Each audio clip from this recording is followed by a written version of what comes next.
membela agama. Dari kan masalah membela agama gitu. Iya. Semua orang membela agama, malah kadang-kadang berbicara terlalu tinggi. Siapa lagi yang membela agama Islam kalau bukan kita yang membela? Sepertinya dia itu seperti jagoan. Saya bilang, kamu itu siapa? Kamu itu bukan apa-apa. Allah tidak membutuhkan kamu untuk membela agama Islam, kok nggak butuh. Ya, tidak perlu kau bela, Allah membela sendiri. Dan yang dibela oleh Tuhan semua, bukan hanya Islam saja. Ketika engkau ingin menghancurkan agama Kristen, akan dibela oleh Tuhan. Ketika engkau akan menghancurkan agama Hindu, akan dibela oleh Tuhan Hindu itu. Ketika engkau akan menghabisi Yahudi, akan dibela oleh Tuhan Yahudi itu. Siapapun yang menghancurkan Islam akan dibela Islam oleh Allah. Ingin buktinya? Oke.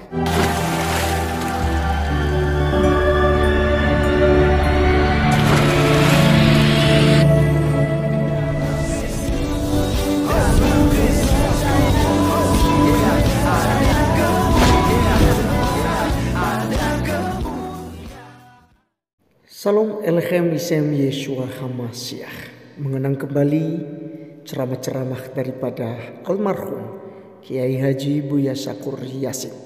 Teman-teman sekalian, sangat mengejutkan dan juga sangat masuk logika, mudah dipahami, dan tentu saja para pendengar akan memiliki sukacita damai sejahtera dari ceramah-ceramahnya. Kali ini dia katakan bahwasanya kita tidak perlu membela Tuhan, ya, karena Tuhan tidak perlu dibela. Bahkan dia katakan tadi, kalau Anda menghancurkan agama Kristen, Allah akan membela agama Kristen. Kalau Anda mau menghancurkan agama Buddha, Hindu, atau Yahudi, mau Anda habisi, Allah akan membela mereka. Ini hal yang luar biasa, teman-teman sekalian. Karena selama ini kan ceramah-ceramah bahwa musuhilah Kristen, musuhilah Yahudi, gitu ya. Jadi teman-teman, apa yang disampaikan oleh Kiai Haji Buya Syakur tentu musuh-musuhnya tidak akan senang. Tetapi sebagai edukasi dan pembelajaran bagi kita, mari kita dengarkan ceramah-ceramahnya supaya kita diberkati dan kita bisa berhikmat untuk menjadi orang-orang yang beragama. Baik, teman-teman sekalian, mari kita langsung saja simak videonya yang ada berikut ini. Menjual ayat-ayat Allah dengan harga murah itu tercantum dalam Al-Quran. Alladzina yastaruna bi ayatillahi samanan qalilan. Yastari ini dalam bahasa Arab itu bisa maknanya menjual, bisa membeli. Jadi lafaz mustarak, yastari itu bisa menjual atau membeli. Membeli ayat Allah dengan harga murah atau menjual ayat Allah dengan harga murah. Ketika diminta fatwa, bagaimana hukumnya? Tadinya Anda sudah bilang haram ya Bu ya. Begitu amplopnya tebal, akhirnya lal. Jadinya harlal. Itu terjadi. Ini MUI ini ketua Bajnas. Ya, dijual semacam itu demi kepentingan. Dan ini agama masuk ke ranah politik ini bukan sekarang. Sejak Nabi Muhammad meninggal dunia pada detik pertama, persatuan umat Islam sudah pecah kongsi. Ya, terjadi pembelahan dua kelompok, Syiah dan Sunni. Ya, membela Abu Bakar dan membela Sayyidina Ali, saling bunuh-membunuh sampai Khulafaur Rasyidin matinya mengenaskan semua. Ya, karena itu perebutan kekuasaan, bukan perebutan agama, perebutan kekuasaan. Ya, saya pribadi dengan tidak merendahkan bahwa kenapa saya tidak mendukung partai Islam, partai agama, iya kan? Karena saya tidak tertarik dengan simbol-simbol agama sebagai alat untuk mendapatkan kekuasaan. Kita bikin partai-partai aja. Ya seperti Gerindra, seperti Nasdem, seperti Golkar, seperti dan sebagainya kan gitu. Yang tidak ini. Adapun nanti Anda sebagai seorang agamis yang peduli agama, setelah Anda berkuasa, silakan tunjukkan kepeduliannya kepada agama, itu aja. Kemudian lagi, isunya membela agama. Dari kan masalah membela agama gitu. Iya. Semua orang membela agama, malah kadang-kadang berbicara terlalu tinggi. Siapa lagi yang membela agama Islam kalau bukan kita yang membela? Sepertinya dia itu seperti jagoan. Saya bilang, kamu itu siapa? Kamu itu bukan apa-apa. Allah tidak membutuhkan kamu untuk membela agama Islam, kok nggak butuh. Ya, tidak perlu kau bela, Allah membela sendiri. Dan yang dibela oleh Tuhan semua, bukan hanya Islam saja. Ketika engkau ingin menghancurkan agama Kristen, akan dibela oleh Tuhan. Ketika engkau akan menghancurkan agama Hindu, akan dibela oleh Tuhan Hindu itu.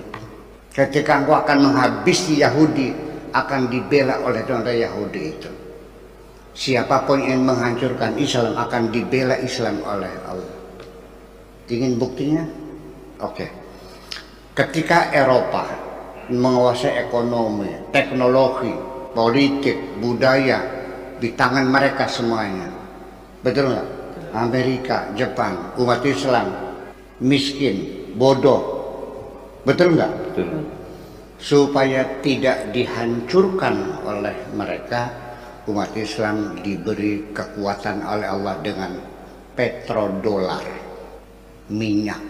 Yuk kita lihat dari mulai Maroko, Aljazair minyak, Libya minyak, sampai Kuwait, sampai Irak, sampai Iran.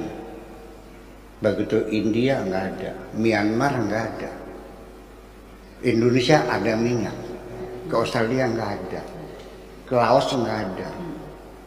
Ketika Islam ada, non-Muslim tidak ada. Apakah itu kebetulan selama? Disengaja? Sengaja. Itu sudah bukti supaya jangan dihancurkan. Saya harus menyebutkan dalilnya supaya saya jangan dituduh ngawur lagi, bikin ngarang. Masa agama Islam dibela, agama Kristen dibela? Betul dibela. Memang Allah ingin membuat agama berbeda-beda, warna kulit berbeda-beda, bahasa berbeda-beda, suku berbeda-beda, sengaja. Menyapa. Perlu dalilnya? Ini dalilnya. Bismillahirrahmanirrahim. Laula daf'allahin nasa ba'dahum ala ba'din.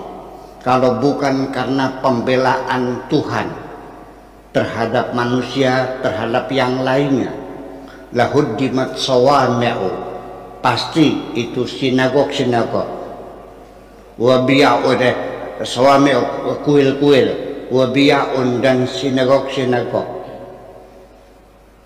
ya, wassalawat dan gereja-gereja, wa masajid dan masjid-masjid, allati yuzkaru fiha ismullah katsira, yang dimana di situ disebutkan nama Allah. Jadi gereja, sinagog, kuil, kelenteng dibela oleh Allah. Itu kata Allah, bukan kata saya. Jangan ada yang menghancurkan siapapun. Yuk kita hidup damai di dunia ini. Itu aja persoalannya. Iya. Jadi ketika engkau membela agama Islam, bukan takbir bawa pentungan mukuli orang. Buktikan ajaran Islam itu, aplikasikan, implementasikan Islam itu dalam perilakumu sehari-hari. Itu saja persoalannya. Yang baik, yang santun, yang susah ditolong, yang lapar dikasih makan, yang bodoh diajarin, kan begitu. Itu jalan menuju surga. Menghidupi orang lain, yang lapar dikasih makan, yang sakit diobati, itu jalan menuju surga. Bukan meledakkan bom, membunuh orang tidak berdosa. Surga apanya? Masa masuk surga dengan cara membunuh orang tidak berdosa? Pakai logika aja. Tetapi yang pelakunya itu yakin betul akan masuk surga, sampai dia bersedia mengorbankan nyawanya. Ya kalau dia mati, istri dia kan janda, anaknya jadi anak yatim. Dia yakin masuk surga dengan cara membunuh orang yang tidak berdosa, ngebom hotel, ngebom pasar, ngebom supermarket. Sih, kok bisa terjadi begitu ya? Ini yang harus kita pelajari mendetail, bahwa membela agama Allah adalah bukan menyerang orang lain, tapi implementasikan ajaranmu dengan perilakumu sehari-hari di tengah masyarakat. Terima kasih begitu.